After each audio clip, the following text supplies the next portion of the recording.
Hyper conjugation के basic concepts मैंने आपको एक्सप्लेन किए और अब स्टार्ट करते हैं एप्लीकेशंस ऑफ हाइपर कॉन्जुगेशन। और इसमें सबसे पहले मैं डिस्कस कर रहा हूँ स्टेबिलिटी ऑफ कार्पेटेंस। आप याद करें, यही एप्लीकेशन हमने इंडक्टिव इफेक्ट में डिस्कस की थी, यही एप्लीकेशन हमने रेजोनेंस में भी डिस्कस की और अब सेम एप्लीकेशन हम हाइपर कॉन्जुगेशन में भी डिस्कस कर रहे हैं। क्योंकि देखो, कार्पेटेंस की अगर बात की जाए तो stability of carbocations is affected by inductive effect, resonance and hyperconjugation. तो resonance, hyperconjugation and I effect affect stability of carbocations. तो हाइपर कॉन्जुगेशन के बेसिस पर कार्पेटेंस की स्टेबिलिटी को कैसे एक्सप्लेन किया जा सकता है वो डिस्कस करते हैं। आप याद करें, हाइपर कॉन्जुगेशन के लिए अगर बात की जाए तो हम कॉन्जुगेटेड सिस्टम की रिक्वायरमेंट की बात करते हैं। और ये भी आप याद करें, one of the conjugated system for hyperconjugation is carbon hydrogen sigma bond in conjugation with positive charge. याद करें, कार्पेटेंस, फ्री रेडिकल्स, एल्कीन्स और एल्काइंस में हम प्लस एच इफेक्ट की बात करते हैं। तो कार्बन हाइड्रोजन सिग्मा बॉन्ड जब पॉजिटिव चार्ज के साथ कॉन्जुगेशन में होगा तो वहां पर हम हाइपर कॉन्जुगेशन की बात करते हैं। तो hyper conjugation is observed in carbocations. और ये भी आप याद करें, मैंने डिस्कस किया है कि for hyperconjugation at least one alpha hydrogen should be present in carbocation. तो यहां पर हम कह सकते हैं, देखो ये कार्पेटेन की आइडेंटिटी है और आइडेंटिटी जिस कार्बन से अटैच्ड होती है वो अल्फा कार्बन है। तो दिस इज अल्फा कार्बन। तो फिर तो हम कह सकते हैं this hydrogen is alpha, this is alpha and this is also alpha hydrogen. So hyperconjugation will be observed in this carpeten. चलिए ऐसा करते हैं, फिर इसके हाइपरकॉन्जुगेटिंग स्ट्रक्चर्स बनाते हैं और इसका हाइब्रिड स्ट्रक्चर बनाते हैं। ध्यान दीजिएगा, शिफ्टिंग ऑफ इलेक्ट्रॉन, तो ये हमने डिस्कस किया। देखो, shifting of electron should be towards vacancy. तो फिर तो इस केस में हम कह सकते हैं कि यहां पर कार्बन हाइड्रोजन सिग्मा इलेक्ट्रॉन्स का डीलोकलाइजेशन होगा टुवर्ड्स डेफिशिएंसी। ऐसे डिस्कस किया हमने। और इन इलेक्ट्रॉन्स के डीलोकलाइजेशन के साथ में इसका जो सेकंड हाइपर कॉन्जुगेटिंग स्ट्रक्चर हमें मिलेगा वो सेकंड हाइपर कॉन्जुगेटिंग स्ट्रक्चर ये हो जाएगा।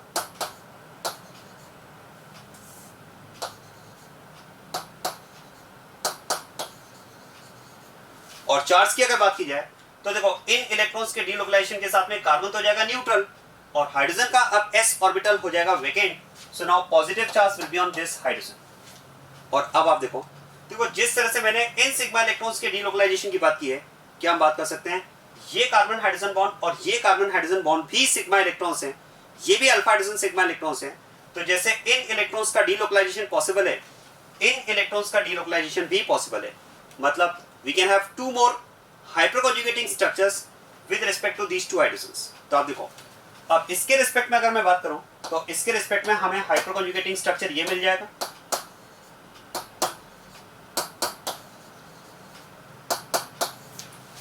और इस हाइड्रोजन के रिस्पेक्ट में अगर बात की जाए, ये सिग्मा इलेक्ट्रॉन्स का अगर डीलोकलाइजेशन होता है तो इसके रिस्पेक्ट में हमें हाइपर कॉन्जुगेटिंग स्ट्रक्चर ये मिल जाएगा।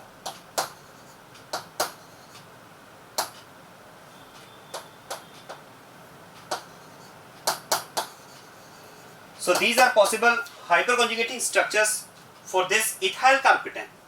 और अब अगर बात की जाए हाइब्रिड स्ट्रक्चर की, तो देखो इन हाइपरकॉन्जुगेटिंग स्ट्रक्चर्स के बेसिस पर जो हमें इसका हाइब्रिड स्ट्रक्चर मिलेगा वो कैसा मिलेगा। देखो, हाइब्रिड स्ट्रक्चर बनाने की टेक्निक वही रहेगी जो हमने रेजोनेंस पे डिस्कस की थी। याद करें, हमने डिस्कस किया था कि जो बॉन्ड्स डीलोकलाइजेशन में पार्टिसिपेट कर रहे हैं उनको हम पार्शियल बॉन्ड बना देंगे और जो चार्जेस होंगे वो भी पार्शियल। तो यहां पर हम बात कर सकते हैं, देखो कि इस केस में इन कार्बन हाइड्रोजन सिग्मा इलेक्ट्रॉन्स का हाइपर कॉन्जुगेशन में इन्वॉल्वमेंट है। तो फिर तो ये जो कार्बन हाइड्रोजन सिग्मा इलेक्ट्रॉन्स होंगे, ध्यान देना, ये जो कार्बन हाइड्रोजन सिग्मा इलेक्ट्रॉन्स होंगे ये सब सिग्मा इलेक्ट्रॉन्स यहां पर हो जाएंगे पार्शियल। देखो, ये carbon hydrogen sigma bond delocalization में पार्टिसिपेट कर रहा है तो ये यहां पर पार्शियल हो जाएगा। ऐसे ये बॉन्ड भी यहां पर पार्शियल हो जाएगा, ऐसे ये बॉन्ड भी पार्शियल हो जाएगा। और जो कार्बन कार्बन के बीच में हमने पाई बॉन्ड शो किया है वो भी तो डीलोकलाइजेशन के लिए मतलब उसका होना भी तो डीलोकलाइजेशन की वजह से है ना। तो फिर ये पाई बॉन्ड भी यहां पर क्या हो जाएगा, पार्शियल। और जो चार्जेस होंगे वो भी पार्शियल। तो फिर तो कार्बन पर पॉजिटिव चार्ज है तो डेल पॉजिटिव चार्ज, ऐसे ही इन अल्फा हाइड्रोजन्स पर भी डेल पॉजिटिव चार्ज आ जाएगा। तो जो बॉन्ड्स डीलोकलाइजेशन में इन्वॉल्व हैं वो पार्शियल और जो चार्जेस हैं वो भी पार्शियल। तो ये हो जाएगा हमारे पास इथाइल कार्पेटेन का एक्चुअल एग्जिस्टेंस, जिसमें आप कह सकते हैं कि जो पॉजिटिव चार्ज है that is not only on carbon, it is distributed with 3 alpha hydrogen atoms. क्या पॉइंट समझ में आ रहा है? अब आप देखो, ये तो बात हो गई हाइपर कॉन्जुगेशन इन कार्बेटेंस। और अब अगर मैं इसे स्टेबिलिटी से रिलेट करता हूं तो स्टेबिलिटी का रीजन बिल्कुल वैसे ही होगा जैसा रेजोनेंस में होता है। याद करें रेजोनेंस भी कार्बेटाइन की स्टेबिलिटी को बढ़ाता है। कैसे बढ़ाता है? By distribution of charge. तो यहां पर भी आप कह सकते हैं hyper conjugation will increase stability of carbocation by distribution of charge. क्योंकि आप सोचिए इथाइल कार्बेटाइन में अगर बात की जाए तो नेट चार्ज +1 है, लेकिन क्या वो +1 चार्ज 100% कार्बन पर है क्या? नो, वो +1 चार्ज 100% कार्बन पर नहीं है। वो +1 चार्ज आप कह सकते हैं that is distributed among 4 atoms, 1 carbon and 3 alpha hydrogens. और चार्ज अगर डिस्ट्रीब्यूट होगा तो फिर तो रेजोनेंस के सिमिलर यहां पर भी कार्बेटाइन की स्टेबिलिटी इंक्रीज हो जाएगी। So this is how hyper conjugation will stabilize carbocation by distribution of charge like in resonance. Concept तो रेजोनेंस के जैसा ही है ना। और अब आप देखो क्या कह सकते हैं, ये पॉजिटिव चार्ज जितने ज्यादा एटम्स के बीच में डिस्ट्रीब्यूट होगा स्टेबिलिटी उतनी ज्यादा इंक्रीज होगी। अब ज्यादा एटम्स के बीच में डिस्ट्रीब्यूट होगा या कम एटम्स के बीच में डिस्ट्रीब्यूट होगा, ये किस पे डिपेंड करेगा? तो आप सोचिए पॉजिटिव चार्ज कार्बन के साथ साथ कौन से एटम्स के बीच में डिस्ट्रीब्यूट हुआ है? आंसर है अल्फा हाइड्रोजन के बीच में। क्वेश्चन है अल्फा हाइड्रोजन के बीच में क्यों? क्योंकि याद करो अल्फा हाइड्रोजन के सिग्मा इलेक्ट्रॉन्स ही तो हाइपर कॉन्जुगेशन में पार्टिसिपेट करते हैं ना। तो जो पॉजिटिव चार्ज इसमें डिस्ट्रीब्यूट होगा वो अल्फा हाइड्रोजन के साथ में डिस्ट्रीब्यूट होगा। तो फिर तो हम कह सकते हैं कि यहाँ पर 3 अल्फा हाइड्रोजन है तो 3 अल्फा हाइड्रोजन के साथ में डिस्ट्रीब्यूट हुआ। अगर कम अल्फा हाइड्रोजन होते तो कम एटम्स के बीच में डिस्ट्रीब्यूट होता, और अगर ज्यादा अल्फा हाइड्रोजन होते तो ज्यादा एटम्स के साथ में डिस्ट्रीब्यूट होता। तो फिर तो हम कह सकते हैं देखो कि जो स्टेबिलिटी होगी that will be directly proportional two plus H effect, that will be directly proportional to plus H effect and it will be directly proportional to number of alpha hydrogen। क्योंकि जितने ज्यादा अल्फा हाइड्रोजन होंगे आप कह सकते हैं positive charge उतने ज्यादा एटम्स पे डिस्ट्रीब्यूट होगा, और पॉजिटिव चार्ज जितने ज्यादा एटम्स पे डिस्ट्रीब्यूट होगा स्टेबिलिटी उतनी ज्यादा इंक्रीज होगी। ये बात समझ में आ रही है? चलिए मैं आपको इसे अप्लाई करके बताता हूँ। जैसे इन कार्बेटाइन्स का अगर हमें स्टेबिलिटी कंपैरिजन करना है तो ध्यान दीजिएगा in this carbocation there are 9 alpha hydrogen atoms, this carbocation is having 6 alpha hydrogen. क्योंकि देखो पॉजिटिवली चार्ज्ड कार्बेटाइन की आइडेंटिटी है और आइडेंटिटी जिस कार्बन से अटैच्ड होगी वो अल्फा कार्बन है, तो ये आइडेंटिटी इस कार्बन से अटैच्ड है अल्फा कार्बन, ये आइडेंटिटी इस कार्बन से भी अटैच्ड है ये भी अल्फा कार्बन। तो फिर यहां पर जाएंगे 6 अल्फा हाइड्रोजन। इस केस में हम बात कर सकते हैं 9 alpha hydrogen, sorry 3 alpha hydrogen. इस केस में हम बात कर सकते हैं there is no alpha hydrogen since there is no alpha carbon. और यहां पर अगर बात की जाए तो टोटल अल्फा हाइड्रोजन 9 है। तो फिर तो हम कह सकते हैं इस कार्बेटाइन में पॉजिटिव चार्ज सबसे ज्यादा एटम्स के बीच में डिस्ट्रीब्यूट होगा। कितने एटम्स में डिस्ट्रीब्यूट होगा?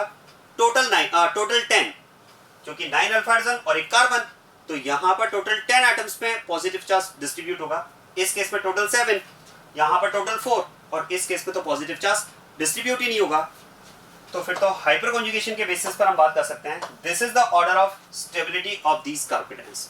सो this is how stability of carbocations can be explained on the basis of hyper conjugation. आया समझ में?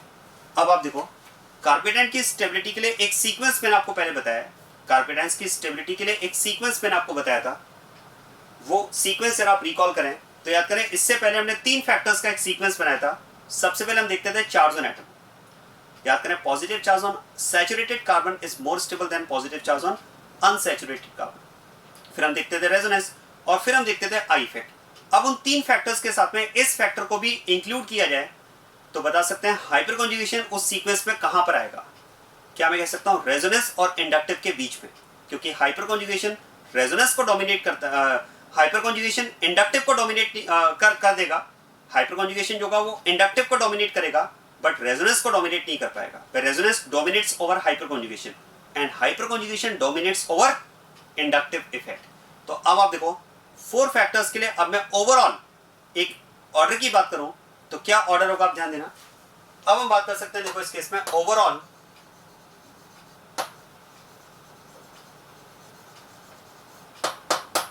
Stability of carbocation. Overall stability of carbocation के लिए अगर मैं सीक्वेंस की बात करूं तो ध्यान देना हमारे पास सीक्वेंस क्या आएगा। सबसे पहले हम बात करेंगे चार्ज ऑन एटम। सबसे पहले हम देखेंगे इसमें चार्ज ऑन एटम। सीक्वेंस में सेकंड नंबर पर आएगा रेजोनेंस। थर्ड नंबर पर फिर हम बात करेंगे एच इफेक्ट की। और एच इफेक्ट अगर सेम है या एच इफेक्ट के बेसिस पर अगर कंपैरिजन पॉसिबल नहीं है, एच इफेक्ट सेम कब होगा? जब number of alpha hydrogen same होंगे, तो फिर कंपैरिजन का बेसिस क्या आ जाएगा? आई इफेक्ट आ जाएगा। So this is now the final sequence of these 4 factors to be applied to compare stability of carbocations. आया समझ में? और ध्यान दीजिएगा, हाइपर कॉन्जुगेशन में स्टूडेंट्स सबसे ज्यादा मिस्टेक जो करते हैं, ध्यान देना, क्वेश्चन करते टाइम जैसे कार्बोकेटायन का आपको स्टेबिलिटी कंपैरिजन करना है, अब इस क्वेश्चन में सबसे ज्यादा मिस्टेक जो हाइपर कॉन्जुगेशन के रिस्पेक्ट में स्टूडेंट करते हैं वो ये मिस्टेक करते हैं कि हाइपर कॉन्जुगेशन अप्लाई करना ही भूल जाते हैं। आप ध्यान देना, हाइपर कॉन्जुगेशन कंसेप्ट में आप सबसे ज्यादा मिस्टेक यही करोगे कि कंसेप्ट अप्लाई करना ही भूल जाओगे। कंसेप्ट अगर याद है तो उसके एप्लीकेशन में मिस्टेक नहीं करोगे, लेकिन कंसेप्ट ही अप्लाई करना भूल जाते हैं स्टूडेंट। कार्बोकेटायन का स्टेबिलिटी कंपैरिजन करना है, 4 जोन एटम देख लो, रेजोनेंस देख लो, इंडक्टिव देख लो, हाइपर कॉन्जुगेशन भूल गए। अब क्या है, देखो अभी तक हमने जो क्वेश्चंस किए थे उन क्वेश्चंस में हम क्या करते थे? 4 जोन एटम देखते थे, रेजोनेंस देखते थे, फिर आई इफेक्ट देख लेते थे।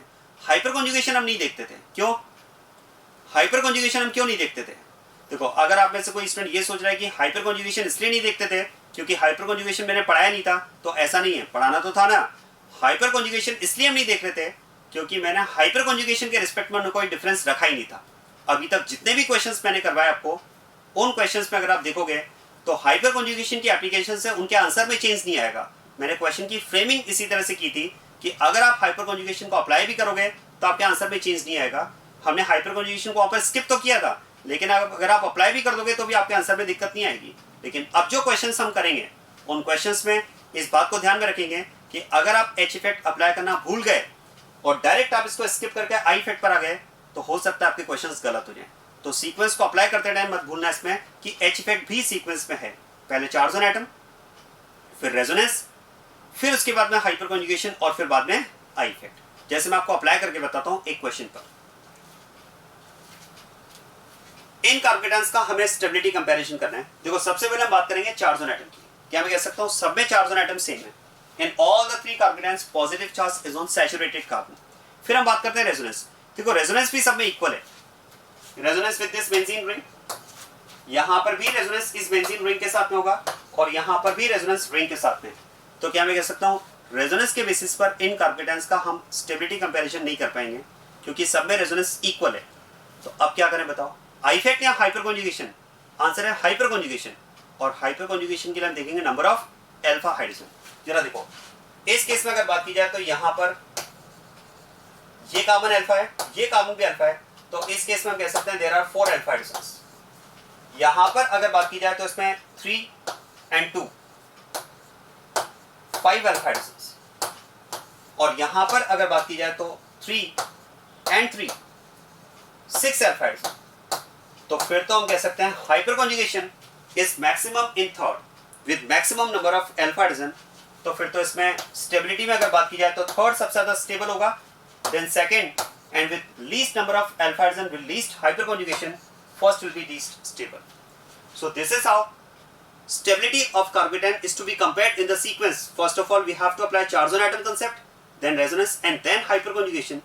And if comparison is not possible according to hyperconjugation, then we will apply inductive effect. Otherwise, आप सोचिए, अगर आपने इसमें H effect का concept apply करना भूल जाते, तो फिर तो inductive के according ये carbon सबसे ज्यादा stable होता, क्योंकि यहाँ पर 2 इथाइल ग्रुप हैं और इथाइल ग्रुप का प्लस आई मिथाइल ग्रुप से तो ज्यादा होता है। तो इंडक्टिव के अकॉर्डिंग तो ये आंसर हो जाता। तो ध्यान रखना, मिस्टेक नहीं करना। इंडक्टिव से पहले क्या अप्लाई करेंगे? Hyper conjugation. ये हाइपर कॉन्जुगेशन की फर्स्ट एप्लीकेशन मैंने आपको एक्सप्लेन की है, स्टेबिलिटी ऑफ कार्बोकेटायंस। सेकेंड एप्लीकेशन की अगर बात की जाए तो सेकेंड एप्लीकेशन में हम बात करेंगे stability of free radicals. Second application में हम बात करेंगे स्टेबिलिटी ऑफ फ्री रेडिकल्स। और याद करें, इस एप्लीकेशन के लिए मुझे बहुत ज्यादा कुछ कहने की आवश्यकता नहीं है क्योंकि हमने पहले भी डिस्कस किया रेजोनेंस में भी। फ्री रेडिकल का जो स्टेबिलिटी कंपैरिजन है दैट इज सेम एज कार्बोकेटायंस, बिल्कुल कार्बोकेटायंस के सिमिलर है। मतलब आप देखो, अगर मैं इस क्वेश्चन में पॉजिटिव चार्ज की जगह यहां पर अनपेयर्ड इलेक्ट्रॉन कर दूं, अगर पॉजिटिव चार्ज की जगह अनपेयर्ड इलेक्ट्रॉन कर दूं तो कंपैरिजन का सीक्वेंस बिल्कुल कार्बोकेटायंस के जैसा होगा, आंसर भी सेम आएगा। तो इस केस में तो बहुत ज्यादा कुछ कहने की जरूरत है नहीं, ये हम पहले भी बात कर चुके हैं। Stability comparison, stability comparison same as resonance, बिल्कुल रेजोनेंस के सिमिलर ही हमें स्टेबिलिटी कंपैरिजन करना है। क्लियर बात ये? तो दो एप्लीकेशन मैंने आपको एक्सप्लेन की। फर्स्ट हमने डिस्कस किया स्टेबिलिटी ऑफ कार्बोकेटायन, सेकंड मैंने आपको एक्सप्लेन किया स्टेबिलिटी ऑफ फ्री रेडिकल, और अब थर्ड एप्लीकेशन की बात करेंगे। Next application number third application में हम बात करेंगे स्टेबिलिटी ऑफ एल्कीन, क्योंकि आप याद करें जो कॉन्जुगेटेड सिस्टम हमने हाइपर कॉन्जुगेशन के लिए डिस्कस किए हैं, उन कॉन्जुगेटेड सिस्टम में ये कॉन्जुगेटेड सिस्टम भी हमने डिस्कस किया है। When carbon hydrogen bond is in conjugation with carbon-carbon multiple bond, there will be hyperconjugation. So hyperconjugation is observed in alkenes, और इसके लिए भी हम बात कर सकते हैं कि alkenes having alpha hydrogen will show hyperconjugation. इस केस में आप देखो कार्बन-कार्बन डबल बॉन्ड, देखो अल्फा हाइड्रोजन की अगर बात की जाए तो ये हमने डिस्कस किया है, the hydrogen bonded with alpha carbon is called alpha hydrogen. And which is alpha carbon? The carbon to which identity of the molecule is directly attached. और इस केस में हम कह सकते हैं कि एल्कीन की आइडेंटिटी क्या है? Carbon carbon double bond. और ध्यान देना, देखो कार्बन कार्बन डबल बॉन्ड जिस कार्बन से बॉन्डेड होगा वो अल्फा कार्बन होगा। तो इस केस में हम बात कर सकते हैं, देखो this carbon is alpha carbon and the hydrogen bonded with alpha carbon will be alpha hydrogen. क्या बात क्लियर हो रही है? तो ये यहाँ पर 3 अल्फा हाइड्रोजन प्रेजेंट है, तो इसका मतलब इस एल्कीन में हम हाइपर कॉन्जुगेशन की बात कर सकते हैं। और hyper conjugating structures and hybrid की अगर बात की जाए तो देखो इस केस में इलेक्ट्रॉन शिफ्टिंग की अगर हम डायरेक्शन की बात करें तो इस केस में इस टर्मिनल पर हाइड्रोजन है और कॉन्जुगेटेड सिस्टम में सेकंड टर्मिनल पर कार्बन है। क्या हम बात कर सकते हैं? Carbon is more electronegative than hydrogen, so shifting of electron it will be towards more electronegative atom. ये कंडीशन होगी यहाँ पर। क्या क्लियर हो रही बात ये? और इसके अकॉर्डिंग अब हम इसका अगर next second hyper conjugating structure draw करेंगे तो देखो इस केस में अगर हम हाइपर कॉन्जुगेटिंग स्ट्रक्चर की बात करें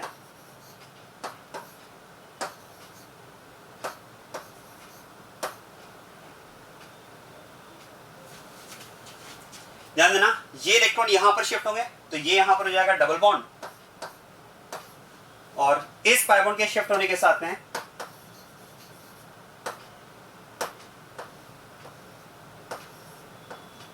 यहां पर आ जाएगा नेगेटिव चार्ज।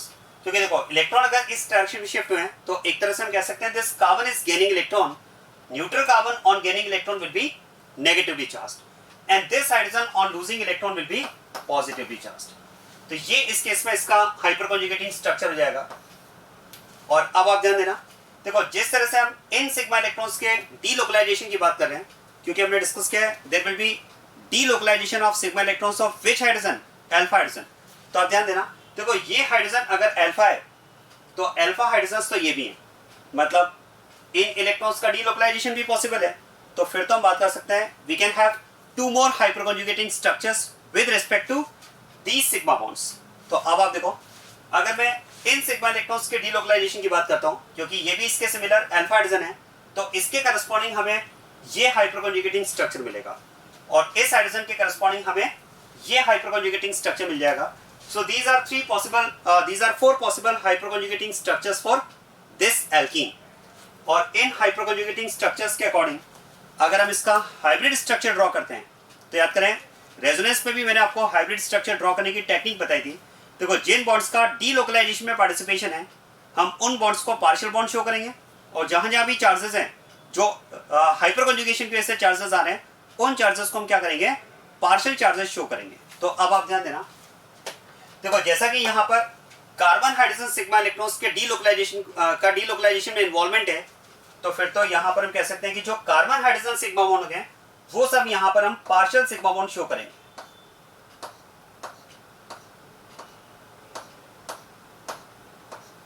तो यहाँ पर हो जाएगा पार्शियल सिग्मा बॉन्ड। देखो इस कार्बन कार्बन डबल बॉन्ड की अगर बात करें तो ये भी डीलोकलाइजेशन से है, तो ये बॉन्ड भी यहाँ पर पार्शियल हो जाएगा, और इस पाई बॉन्ड के इलेक्ट्रॉन्स का भी हाइपर कॉन्जुगेशन में इन्वॉल्वमेंट है, तो ये भी यहां पर हो जाएगा पार्शियल। और चार्जेस की अगर बात की जाए तो चार्जेस पार्शियल। देखो अल्फा हाइड्रोजन की अगर बात करें तो यहां तो पॉजिटिव चार्ज है, तो ये तो जाएंगे इस केस में del positive charge.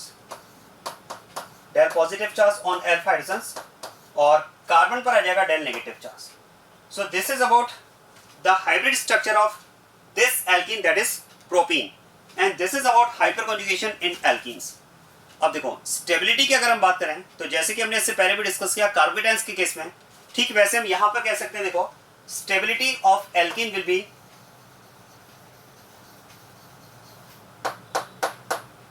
it will be directly proportional to hyperconjugation. It will be directly proportional to H effect. It is directly proportional to H effect. और H effect की अगर बात की जाए तो it depends on number of alpha hydrogen and that will be directly proportional to number of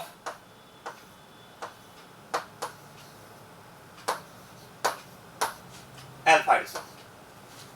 तो ये यहां पर कंडीशन होगी. देखो stability is directly proportional to H effect and that is directly proportional to number of alpha hydrogen. Clear हो रही बात ये.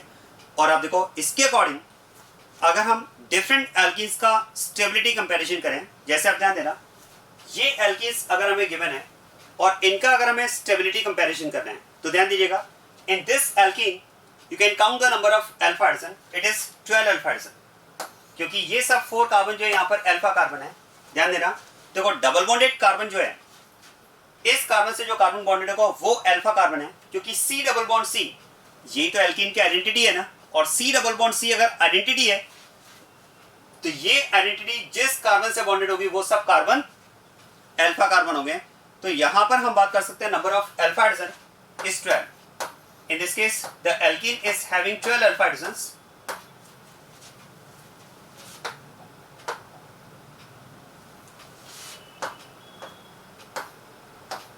इस केस में अगर बात की जाए तो number of alpha hydrogen is 9. In this case number of alpha hydrogen is 9. यहां पर अगर बात की जाए तो देखो इस एल्कीन में नंबर ऑफ अल्फा हाइड्रोजन जो है वो 6 अल्फा हाइड्रोजन है. It is having 6 alpha hydrogen.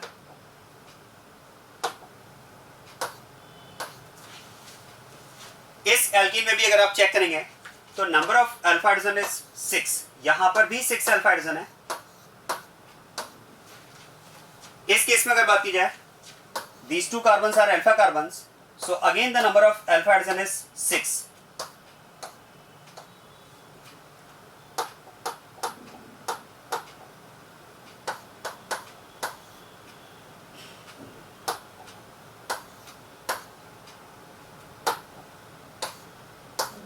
इस केस में भी 6 alpha hydrogen.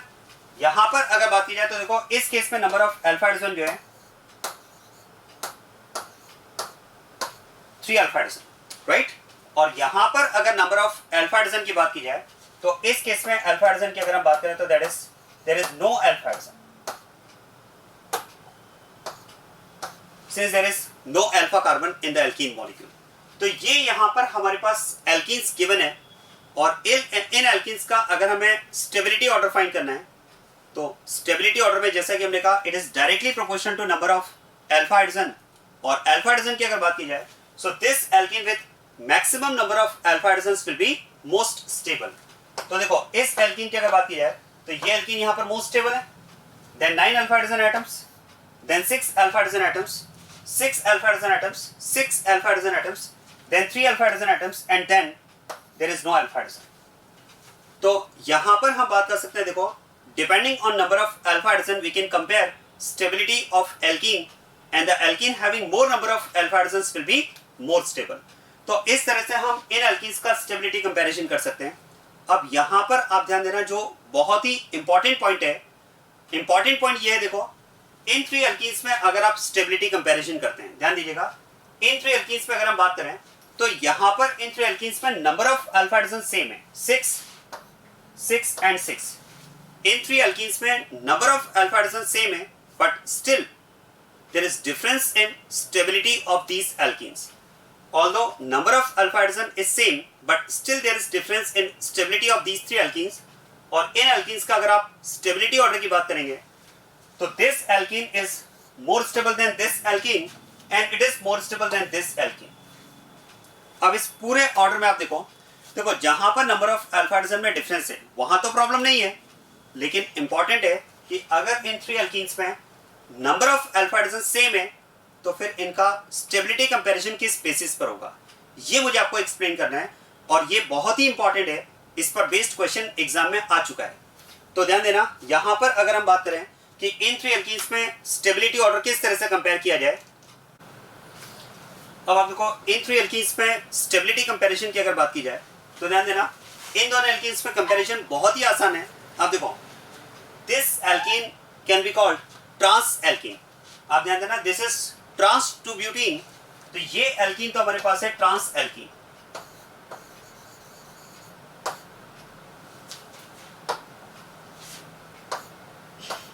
This is trans alkene and this alkene is cis alkene. आप ध्यान देना, ये एल्कीन हमारे पास सिस एल्कीन है और सिस और ट्रांस में ये ज्योमेट्रिकल आइसोमरिज्म में आपको पढ़ाया जाता है और ये आप सभी जानते हैं, trans alkene is more stable than cis alkene.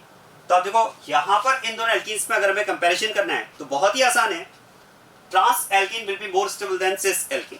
ये कंपैरिजन तो इजी है। चलिए, अब इस ट्रांस एल्कीन और इस एल्कीन में अगर हम स्टेबिलिटी कंपैरिजन करेंगे तो आप ध्यान देना, पॉइंट को आप सुनिएगा, बहुत ही इंपॉर्टेंट पॉइंट है। Although number of alpha hydrogen in these 2 alkenes is same, यहां पर 6 अल्फा हाइड्रोजन है और यहां पर भी 6 अल्फा हाइड्रोजन है, नंबर ऑफ अल्फा हाइड्रोजन दोनों में सेम है, but still the tendency of hyper conjugation of these 2 alkenes is different. आप ध्यान दीजिएगा, दोनों एल्कीन्स में number of alpha hydrogen same है, लेकिन फिर भी दोनों में हाइपर कॉन्जुगेशन की जो टेंडेंसी है उसमें डिफरेंस आता है। अब डिफरेंस क्यों आता है और कैसे आता है, जरा आप ध्यान देना। देखो, इस केस में अगर हम इलेक्ट्रॉन डिलोकलाइजेशन की बात करें तो ध्यान देना, this carbon hydrogen sigma bond is in conjugation with carbon carbon double bond, और इसमें अगर हम हाइपर कॉन्जुगेशन के अकॉर्डिंग इलेक्ट्रॉन शिफ्टिंग की डायरेक्शन की बात करें तो ध्यान देना, इस तरह से यहां पर इलेक्ट्रॉन्स की शिफ्टिंग होगी और इसके अकॉर्डिंग अगर बात की जाए तो क्या मैं कह सकता हूं, इस इलेक्ट्रॉन शिफ्टिंग के साथ में ये कार्बन यहां पर नेगेटिवली चार्ज बनेगा। So negative charge will be induced on this carbon, ये बात क्लियर है।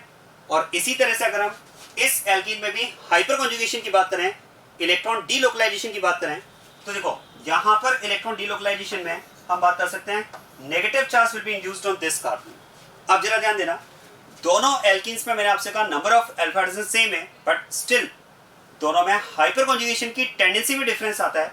और वो डिफरेंस आने का रीजन जरा आप ध्यान दें, दोनों में जिन कार्बन पर नेगेटिव चार्ज इंड्यूस हुआ है हाइपर कॉन्जुगेशन की वजह से, जरा उन नेगेटिवली चार्ज कार्बन को कंपेयर करो। आप देखो, this negatively charge carbon is bonded with 2 hydrogens, और हाइड्रोजन्स के लिए हम कहते हैं there will be no effect of hydrogen for these carbons. लेकिन यहां पर अगर बात की जाए तो जिस कार्बन पर नेगेटिव चार्ज इंड्यूस हुआ है उससे मिथाइल ग्रुप अटैच्ड है, और मिथाइल ग्रुप अगर अटैच्ड है तो क्या मैं बात कर सकता हूं, methyl group shows plus I effect.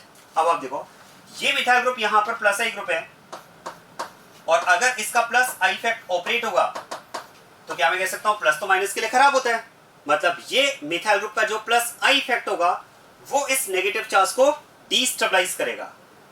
तो यहां पर हम कह सकते हैं the negative charge induced due to hyper conjugation, ध्यान दीजिएगा, the negative charge induced due to hyper conjugation will be destabilized by plus I effect of this methyl group। जबकि ऐसा कोई डिस्टेबलाइजेशन इस नेगेटिव चार्ज के लिए नहीं है, तो फिर तो हम बात कर सकते हैं कि यहां पर इस मिथाइल ग्रुप का प्लस आई इफेक्ट इस नेगेटिव चार्ज को डिस्टेबलाइज करेगा, तो फिर तो यहां पर नेगेटिव चार्ज इंड्यूस होने की जो टेंडेंसी होगी वो कम हो जाएगी, क्योंकि मिथाइल ग्रुप का प्लस आई अगर उसे डिस्टेबलाइज कर रहा है तो डिस्टेबलाइजेशन की वजह से यहां पर नेगेटिव चार्ज इंड्यूस होने की टेंडेंसी कम हो जाएगी। और अगर हम बात करें कि यहां पर नेगेटिव चार्ज इंड्यूस होने की टेंडेंसी कम होगी, रीजन समझ में आ रहा है क्यों, क्योंकि मिथाइल ग्रुप का प्लस आई इफेक्ट है और प्लस आई माइनस के लिए खराब होता है, तो इसका अगर प्लस आई इफेक्ट अनायन को नेगेटिव चार्ज को डीस्टेबलाइज करेगा तो नेगेटिव चार्ज के इंड्यूस होने की टेंडेंसी कम हो जाएगी, राइट। और अब मुझे आप बताओ कि यहां पर ये नेगेटिव चार्ज इंड्यूस हो क्यों रहा है, ड्यू टू हाइपर कॉन्जुगेशन। तो फिर तो हम कह सकते हैं कि अगर इस नेगेटिव चार्ज के इंड्यूस होने की टेंडेंसी यहां पर कम है तो फिर तो यहां पर हाइपर कॉन्जुगेशन की टेंडेंसी भी कम हो जाएगी, क्योंकि hyper conjugation is responsible for this negative charge, और नेगेटिव चार्ज के डीस्टेबलाइजेशन के लिए प्लस आई इफेक्ट यहां पर रिस्पॉन्सिबल है। तो इस बेसिस पर हम बात कर सकते हैं कि इस एल्कीन में हाइपर कॉन्जुगेशन की टेंडेंसी कम हो जाएगी, और हाइपर कॉन्जुगेशन की टेंडेंसी कम होने की वजह से हम बात करते हैं this alkene will be less stable than this alkene. Clear हो गई बात ये। तो इस तरह से हम बात कर सकते हैं, although in these 3 alkenes number of alpha hydrogen is same, but still there is difference in stability of these three alkenes, इन दोनों में कंपैरिजन आसान है। मैंने आपको क्या कहा, trans alkene is more stable than cis alkene, और ट्रांस से भी ज्यादा स्टेबल ये एल्कीन है क्योंकि इस एल्कीन में हाइपर कॉन्जुगेशन की टेंडेंसी ज्यादा है। क्यों ज्यादा है? क्योंकि यहाँ पर हाइपर कॉन्जुगेशन के ऐसे नेगेटिव चार्ज जिस कार्बन पर इंड्यूस हुआ है उस नेगेटिव चार्ज को यहाँ पर डीस्टेबलाइज करने वाला कोई इफेक्ट नहीं है, जबकि यहाँ पर हाइपर कॉन्जुगेशन के ऐसे जिस कार्बन पर नेगेटिव चार्ज इंड्यूस हुआ है उस नेगेटिव चार्ज को यहाँ पर मिथाइल ग्रुप का प्लस आई डीस्टेबलाइज करेगा, और इसका प्लस आई अगर नेगेटिव चार्ज को डीस्टेबलाइज करेगा तो नेगेटिव चार्ज के इंड्यूस होने की टेंडेंसी कम हो जाएगी, और अगर नेगेटिव चार्ज के इंड्यूस होने की टेंडेंसी कम होगी तो फिर तो हाइपर कॉन्जुगेशन की टेंडेंसी कम हो जाएगी। क्लियर हो रही बात है? So this is the reason why this alkene is more stable than this alkene. अब इन थ्री एल्कीन्स का स्टेबिलिटी कंपैरिजन बहुत ही इंपॉर्टेंट है, मैं इसको अलग से भी लिख देता हूं, आप ध्यान देना।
देखो ये थ्री एल्कीन्स हैं जिनमें number of alpha hydrogen same है, बट इन थ्री एल्कीन्स में अगर हम स्टेबिलिटी ऑर्डर की बात करें तो जैसे कि हमने डिस्कस किया, सिस एल्कीन से ज्यादा स्टेबल ट्रांस एल्कीन, और इस ट्रांस एल्कीन से भी ज्यादा स्टेबल ये एल्कीन होगी। तो इन थ्री एल्कीन्स में अगर हम स्टेबिलिटी ऑर्डर की बात करें तो ध्यान दीजिएगा यहाँ पर इनका स्टेबिलिटी ऑर्डर हमारे पास ये रहेगा, और इन कंपाउंड्स के नेम्स भी आप ध्यान रखें। देखो मैं इनके कॉमन नेम्स बता रहा हूँ, कई बार कॉमन नेम देकर के भी क्वेश्चन पूछ लिया जाता है। This alkene is called isobutylene. आप ध्यान दीजिएगा, this alkene is isobutylene.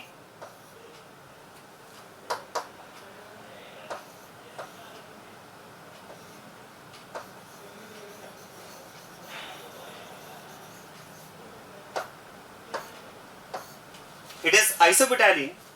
This alkene is butene.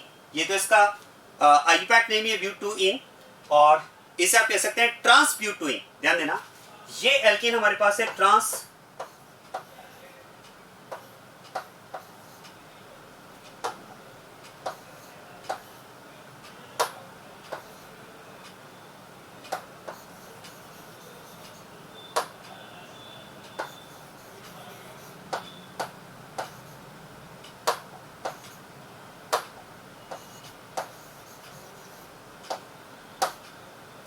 This is ट्रांसब्यूटोइन, और इसकी अगर हम बात करें तो इट इज सिसब्यूटोइन।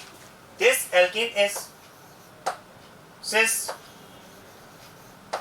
ब्यूट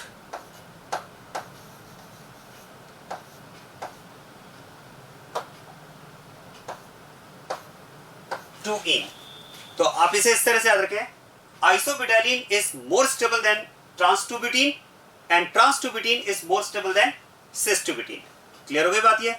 और देखो आप ध्यान देना, वैसे तो मैंने आपको कंसेप्ट बता दिया इसका कि आइसोब्यूटाइलिन ट्रांस-2-ब्यूटीन से ज्यादा स्टेबल क्यों है, ये कंसेप्ट मैंने आपको बता दिया इस नेगेटिव चार्ज के यहाँ पर डीस्टेबलाइजेशन की वजह से, जबकि ऐसा कोई डीस्टेबलाइजेशन यहाँ पर नेगेटिव चार्ज का नहीं है। लेकिन फिर भी क्या होता है, देखो स्टूडेंट्स को क्वेश्चन करते टाइम ये रीजन मोस्टली याद रहता नहीं है, तो आपको क्वेश्चन का आंसर देना है, आपको एल्कीन्स का अगर स्टेबिलिटी कंपैरिजन करना है तो आप इसे इस तरह से माइंड में रखें ताकि क्वेश्चन अटेम्प्ट करते टाइम मिस्टेक ना हो। आप ध्यान देना, इन दोनों एल्कीन्स में अगर आप देखेंगे, देखो यहाँ तो दिक्कत है ही नहीं, trans is more stable than cis. इन दोनों में अगर आप ध्यान दें तो ध्यान देना, यहाँ पर भी 2 अल्काइल ग्रुप एल्कीन में प्रेजेंट है, कार्बन कार्बन डबल बॉन्ड से 2 अल्काइल ग्रुप बॉन्डेड है, और यहाँ पर भी कार्बन कार्बन डबल बॉन्ड से 2 अल्काइल ग्रुप बॉन्डेड है। और आप इसे ऐसे याद रखना, the alkene having 2 alkyl group on same carbon, the alkene having 2 alkyl group on same carbon will be more stable than the alkene having 2 alkyl group on different carbons। अब देखो इस केस में दोनों मिथाइल ग्रुप जो हैं, दोनों alkyl group जो हैं वो डिफरेंट कार्बन से अटैच्ड हैं, जबकि यहाँ पर दोनों अल्काइल ग्रुप सेम कार्बन से अटैच्ड है। तो आप इसे इस तरह से याद रखना, ताकि क्वेश्चन करते टाइम एटलीस्ट आपको ये बात याद रहेगी, आप मिस्टेक ना करें। The alkene having two alkyl groups on same carbon is more stable than the alkene having two alkyl groups on different carbon. और डिफरेंट कार्बन में भी दो केस है, ट्रांस और सिस, और उसमें प्रॉब्लम नहीं है, trans is more stable than cis. So this is how we can compare stability of alkene on the basis of hyper conjugation. बहुत ही इंपॉर्टेंट है, इस पर बेस्ड क्वेश्चन एग्जाम में आ चुके हैं। अब आप ध्यान देना, देखो एप्लीकेशन नंबर 3 में हम डिस्कस कर रहे हैं स्टेबिलिटी ऑफ एल्कीन।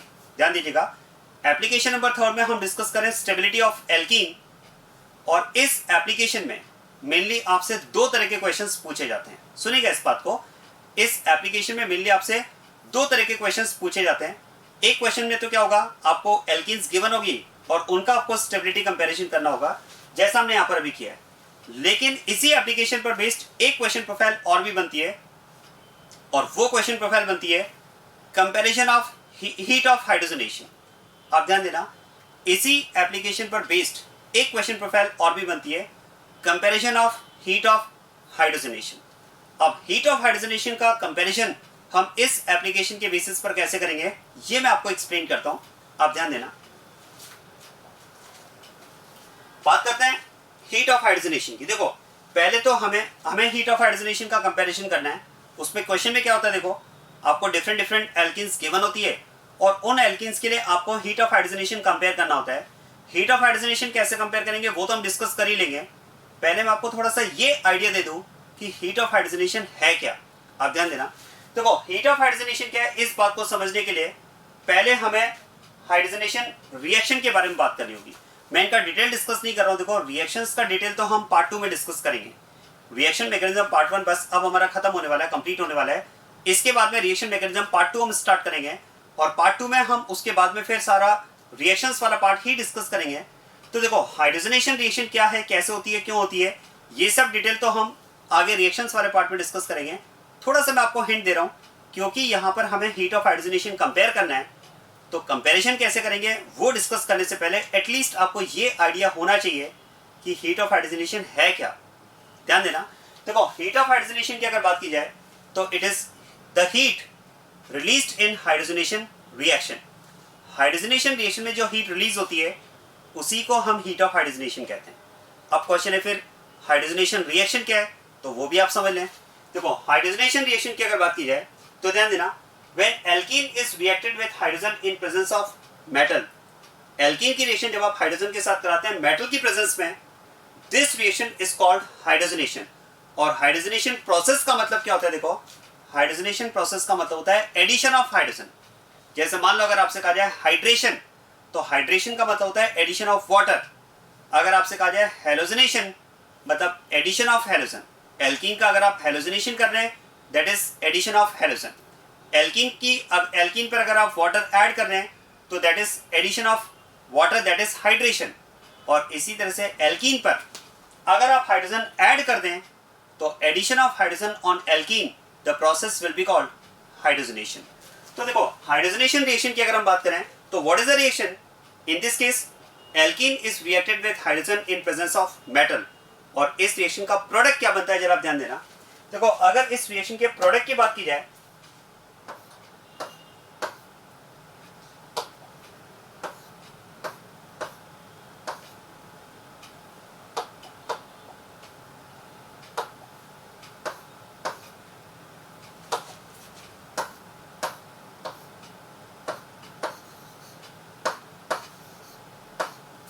ये इस रिएक्शन का प्रोडक्ट है। देखो इस रिएक्शन में क्या हुआ, there is breakage of pi bond and addition of hydrogen on alkene, and addition of hydrogen on alkene, this process is called hydrogenation process, and that's why this reaction is called hydrogenation reaction.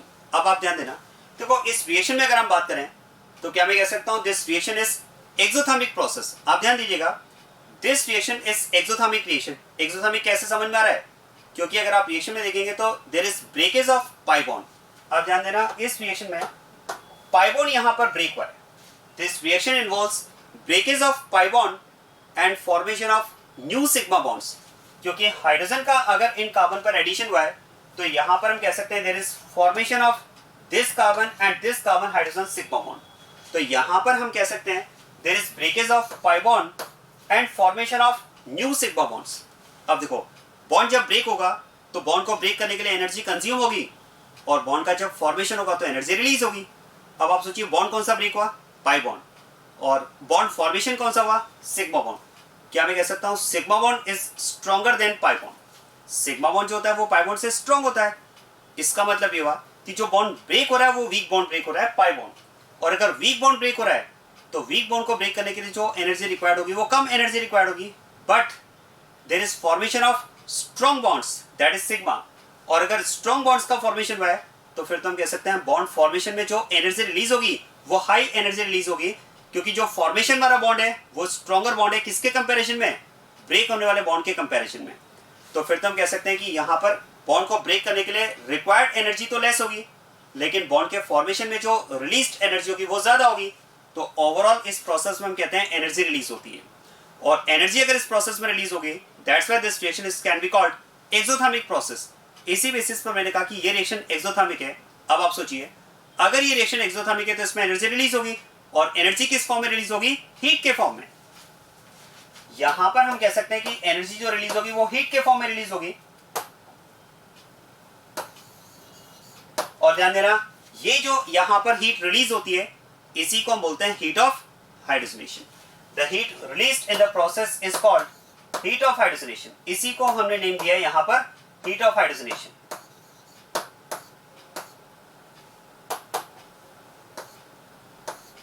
तो I think आपको ये समझ में आया होगा कि heat of hydrogenation है क्या। मैं स्टेटमेंट देता हूं, the heat released in hydrogenation reaction is called heat of hydrogenation. And what is hydrogenation reaction, it involves addition of hydrogen on alkenes. Alkenes पर जब हाइड्रोजन ऐड होगा मेटल की presence में तो यहां पर इस प्रोसेस को हम कहेंगे हाइड्रोजनेशन रिएक्शन।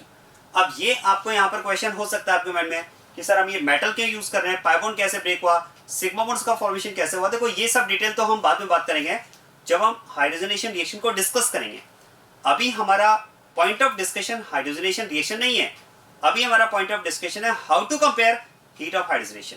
अब हीट ऑफ हाइड्रोजनेशन को कंपेयर कैसे करना है ये हमारा पॉइंट ऑफ डिस्कशन है, लेकिन उसको डिस्कस करने से पहले थोड़ा सा आपको ये आइडिया होना जरूरी था कि हीट ऑफ हाइड्रोजनेशन एक्चुअल में है क्या। तो वो मैंने आपको थोड़ा सा शॉर्ट में एक्सप्लेन किया what is heat of hydrogenation. ये बात समझ में आ गई। और अब बात करते हैं how to compare heat of hydrogenation. ध्यान देना, तो वो हीट ऑफ हाइड्रोजनेशन को कंपेयर करने के लिए दो फैक्टर्स हैं। एक तो हम बात करते हैं heat of hydrogenation will be directly proportional to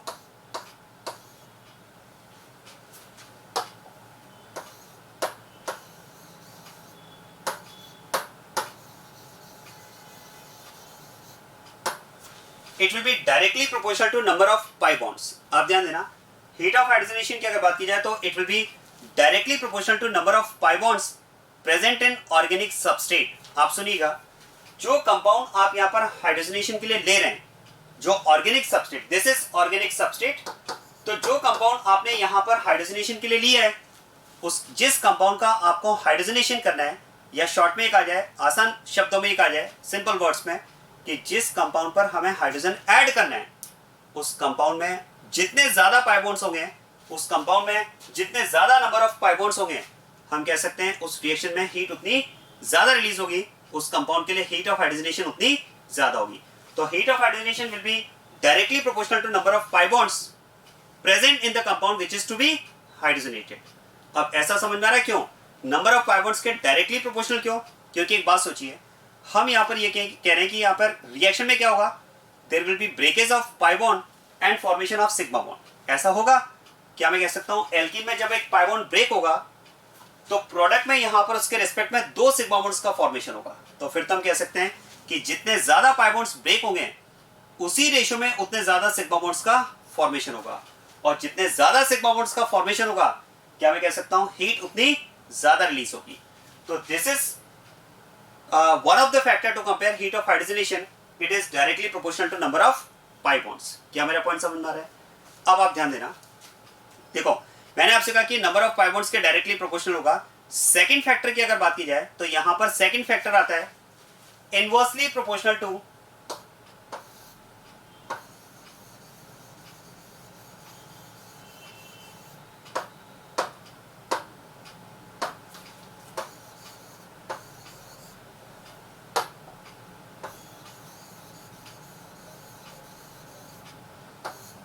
inversely proportional to stability of alkene which is to be hydrogenated.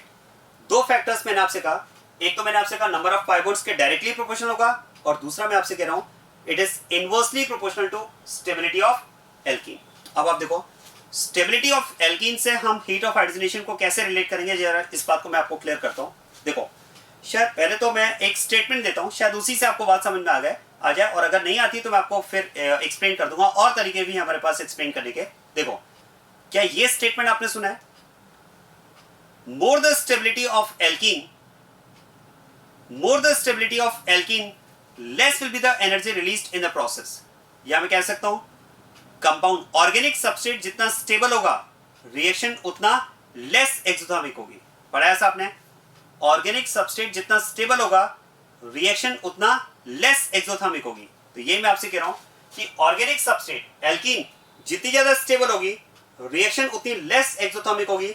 Less exothermic होगी मतलब हीट कम रिलीज होगी। क्या मेरा पॉइंट समझ में आ रहा है? ये स्टेटमेंट जनरली दिया जाता है, और नहीं तो मैं आपको दूसरे तरीके से समझाता हूं। आप सुनिए, देखो ये एल्कीन, इसका मैं हाइड्रोजनेशन करना है। अब क्या मैं कह सकता हूं, ये एल्कीन जितना स्टेबल होगी रिएक्शन के लिए इसे एनर्जी की रिक्वायरमेंट उतनी ज्यादा होगी। ये कंपाउंड जितना स्टेबल है इसका रिएक्शन में इन्वॉल्वमेंट हो, ये रिएक्शन में पार्टिसिपेट करे, उसके पार्टिसिपेशन के लिए एनर्जी उतनी ज्यादा रिक्वायर्ड होगी। मतलब हम कह सकते हैं एल्कीन जितना स्टेबल है रिएक्शन के लिए एनर्जी उतनी ज्यादा कंज्यूम करेगी, और जितनी ज्यादा रिएक्शन में एनर्जी कंज्यूम होगी रिलीज होने वाली एनर्जी उतनी कम हो जाएगी, मतलब हीट ऑफ हाइड्रोजनेशन उतनी कम हो जाएगी।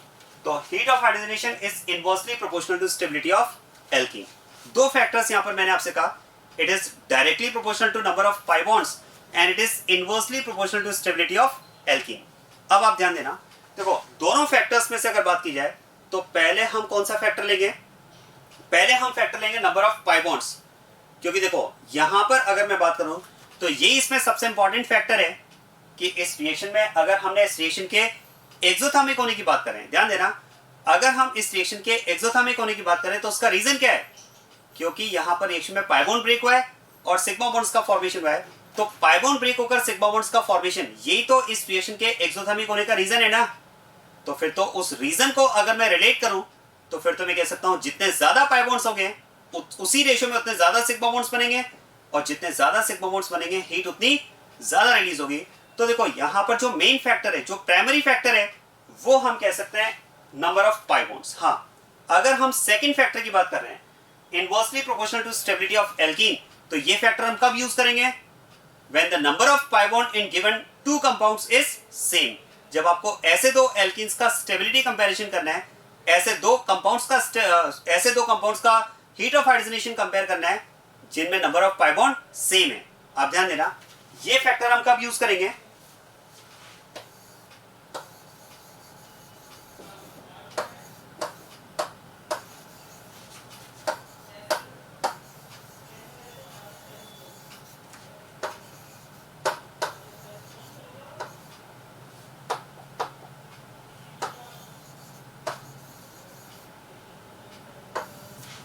ये फैक्टर आपको कब यूज करना है, when number of pi bond is equal.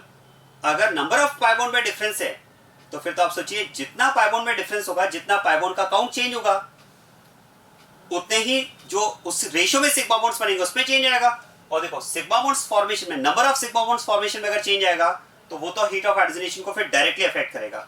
तो ये फैक्टर हम तब यूज करेंगे स्टेबिलिटी ऑफ एल्कीन का, जब कंपाउंड में आपको ऐसे दो कंपाउंड्स का हीट ऑफ हाइड्रोजनेशन कंपेयर करना हो जिसमें number of pi bond same हो।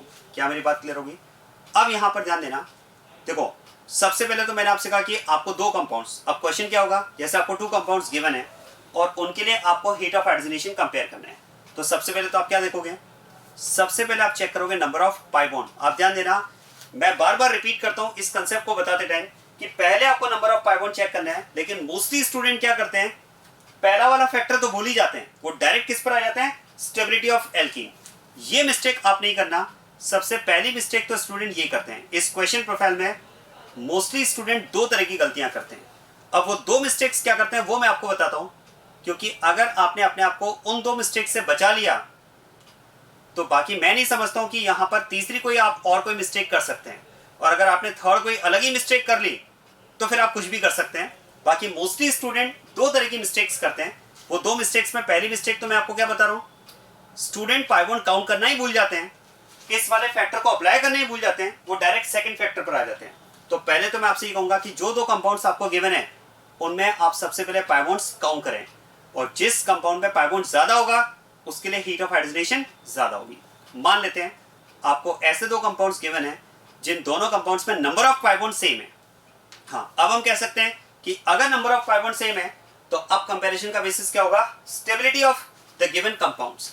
अब आप मुझे बताएं कि अगर आपको इस बेसिस पर हीट ऑफ हाइड्रोजनेशन कंपेयर करना है तो मतलब आपको एल्कीन्स का स्टेबिलिटी कंपैरिजन करना होगा, जो गिवन एल्कीन्स है उनका स्टेबिलिटी कंपैरिजन करना होगा, और जिस एल्कीन की स्टेबिलिटी ज्यादा होगी उसके लिए हीट ऑफ हाइड्रोजनेशन कम हो जाएगी, इनवर्स रिलेशन है।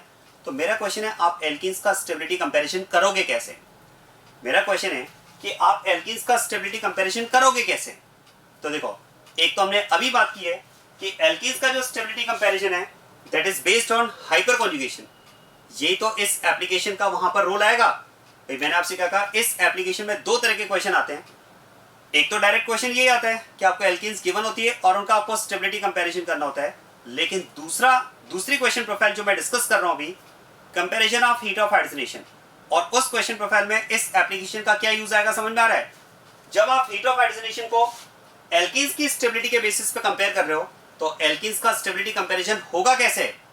तो ध्यान देना, एल्कीन्स का जब हम स्टेबिलिटी कंपैरिजन करेंगे तो यहां पर स्टेबिलिटी कंपैरिजन के लिए दो फैक्टर्स होंगे।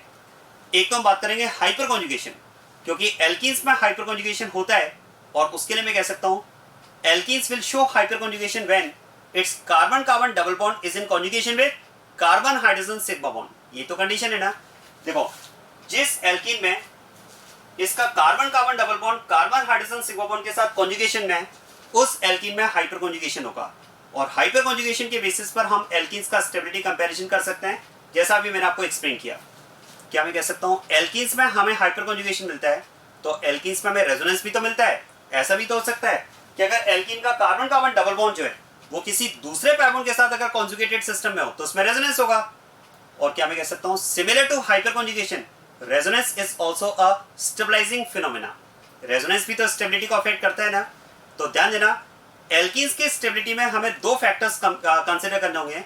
एक तो हम बात करेंगे रेजोनेंस, और एक हम बात करेंगे हाइपर कॉन्जुगेशन, क्योंकि कार्बन कार्बन पाई बॉन्ड का हाइपर कॉन्जुगेशन में भी इन्वॉल्वमेंट होता है और कार्बन कार्बन पाई बॉन्ड का रेजोनेंस में भी इन्वॉल्वमेंट हो सकता है, और रेजोनेंस एंड हाइपर कॉन्जुगेशन दोनों ही स्टेबिलिटी को अफेक्ट करने वाले फैक्टर्स हैं।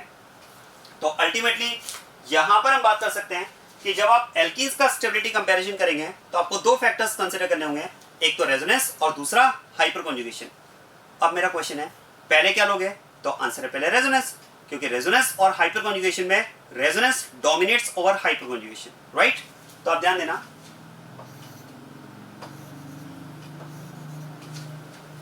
stability of given alkenes will be compared on the basis of two factors, one is resonance and other is hyperconjugation, which will be considered first, resonance। और इस case में हम कह सकते हैं stability of alkene it will be directly proportional to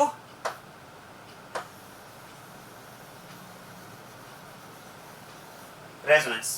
stability of alkene will be directly proportional to resonance, और resonance अगर absent है या resonance के बेसिस पर अगर कंपैरिजन पॉसिबल नहीं है तो फिर हम बात करेंगे it will be directly proportional to H effect, और एच इफेक्ट की अगर बात की जाए तो it will be directly proportional to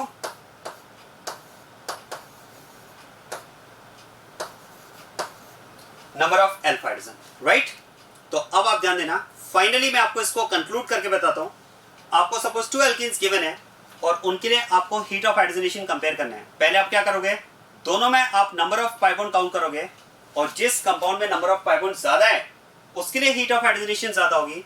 मान लेते हैं अगर दोनों एल्कीन्स में number of pi bond equal है तो अब कंपैरिजन का बेसिस क्या होगा, देयर स्टेबिलिटी।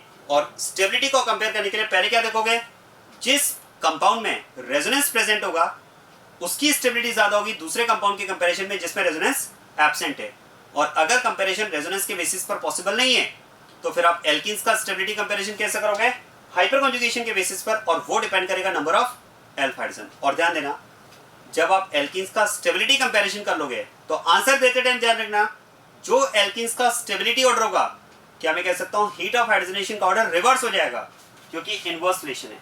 बस यही यहाँ पर सेकंड मिस्टेक होती है जो स्टूडेंट मोस्टली करते हैं। मैंने आपसे क्या कहा, इस क्वेश्चन प्रोफाइल में दो तरह की गलतियां स्टूडेंट करते हैं। पहली मिस्टेक तो ये पाइवोन काउंट करना ही भूल जाते हैं, तो एक तो आप ये मिस्टेक ना करें। और दूसरी मिस्टेक क्या करते हैं, जब आपको हीट ऑफ हाइड्रोजनेशन का कंपैरिजन एल्कीन्स की स्टेबिलिटी के अकॉर्डिंग करना होता है, और जब आप एल्कीन्स का स्टेबिलिटी ऑर्डर फाइंड कर लेते हैं तो उस स्टेबिलिटी ऑर्डर के अकॉर्डिंग आप हीट ऑफ हाइड्रोजनेशन के लिए ऑर्डर को रिवर्स करना भूल जाते हैं। जो आपने एल्कीन्स का स्टेबिलिटी ऑर्डर फाइंड किया वही आंसर आप दे देते हैं, जबकि एल्कीन्स का जो स्टेबिलिटी ऑर्डर आपको मिला, हीट ऑफ हाइड्रोजनेशन का ऑर्डर तो रिवर्स हो जाएगा ना, क्योंकि इनवर्स रिलेशन की हम बात कर रहे हैं। क्लियर बात ये, बस इन दो मिस्टेक से आपको बचना है, बाकी इसमें प्रॉब्लम नहीं है। तो दो तरह के क्वेश्चंस इस प्रोफाइल में, इस एप्लीकेशन में आपसे पूछे जाते हैं। एक तो डायरेक्ट क्वेश्चन आता है, एल्कीन्स आपको गिवन होती है और उनका आपको स्टेबिलिटी कंपैरिजन करना होता है, जैसा हमने यहाँ पर डिस्कस किया। और दूसरा, आपको कंपाउंड्स गिवन होते हैं, एल्कीन्स आपको गिवन होती है और उनके लिए आपको हीट ऑफ हाइड्रोजनेशन को कंपेयर करना होता है। अब आप देखो, इस पर बेस्ड कुछ क्वेश्चंस हम डिस्कस करेंगे और उसमें एक क्वेश्चन मैं आपको एक्सप्लेन कर रहा हूं, बाकी क्वेश्चंस आपको ट्राई करना है। ध्यान देना, ये एक क्वेश्चन मैं आपको एक्सप्लेन कर रहा हूं, we have to compare heat of hydrogenation for the given set of molecules. एक क्वेश्चन मैं आपको एक्सप्लेन कर रहा हूं और बाकी क्वेश्चंस आप ट्राई करेंगे, जिनके आंसर मैं आपको आगे क्लियर करूंगा।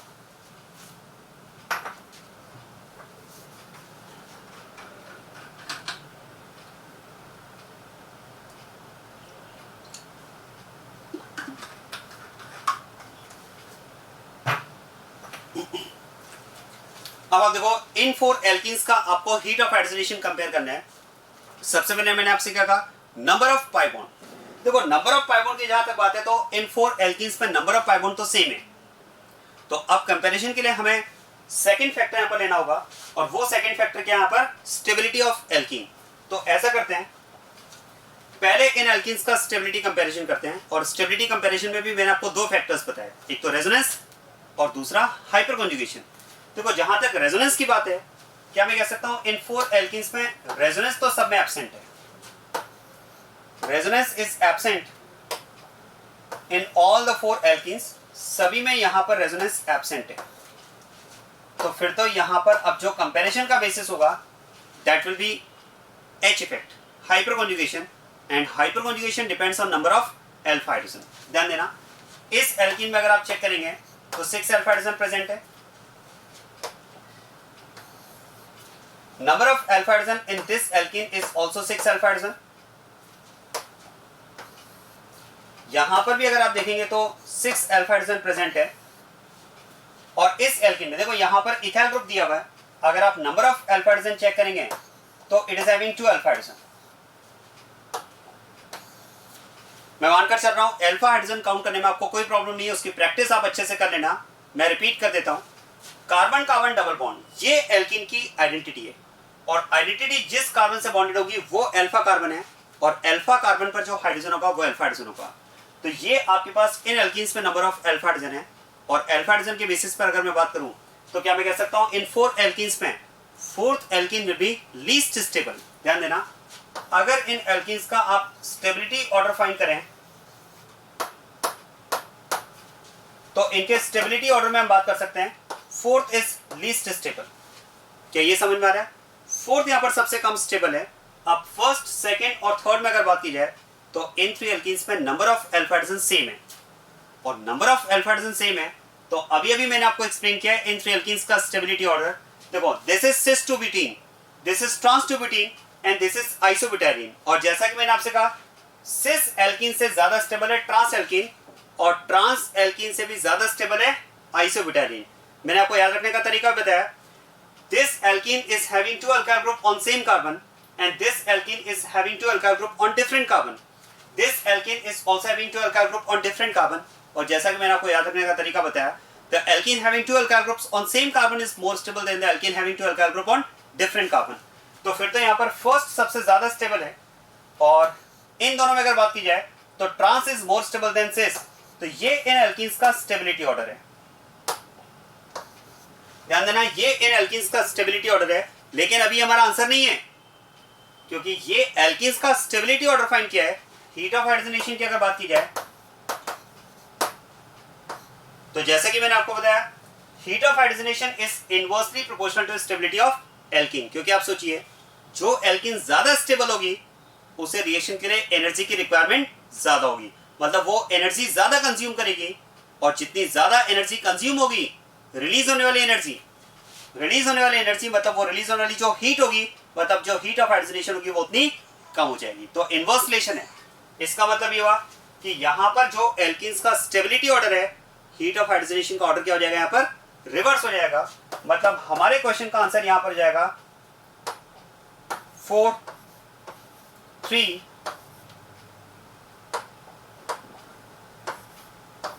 2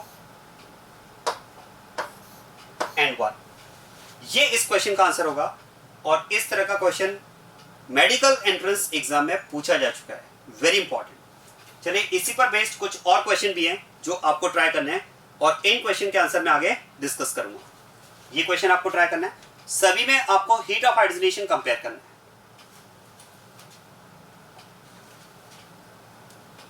We have to compare heat of hydrogenation for the given set of molecules. Question number 4, इसमें भी आपको इन 4 कंपाउंड्स में हीट ऑफ हाइड्रोजनेशन कंपेयर करना है। क्लियर होगी बात ये? This is about application number 3। अब हाइपर कॉन्जुगेशन में हमें यहाँ पर एक एप्लीकेशन और डिस्कस करनी है, 4th एप्लीकेशन। उसी के साथ में हमारा हाइपर कॉन्जुगेशन वाला पार्ट फिनिश हो जाएगा। तो फर्स्ट एप्लीकेशन मैंने आपको एक्सप्लेन की है, stability of carbocation. Second application हमने डिस्कस की है, स्टेबिलिटी ऑफ फ्री रेडिकल। और थर्ड एप्लीकेशन हमने डिस्कस की है, stability of alkene. 4th application वो भी हम डिस्कस करेंगे। इन क्वेश्चंस को आप ट्राई करना, इनके आंसर्स मैं आपको बताऊंगा।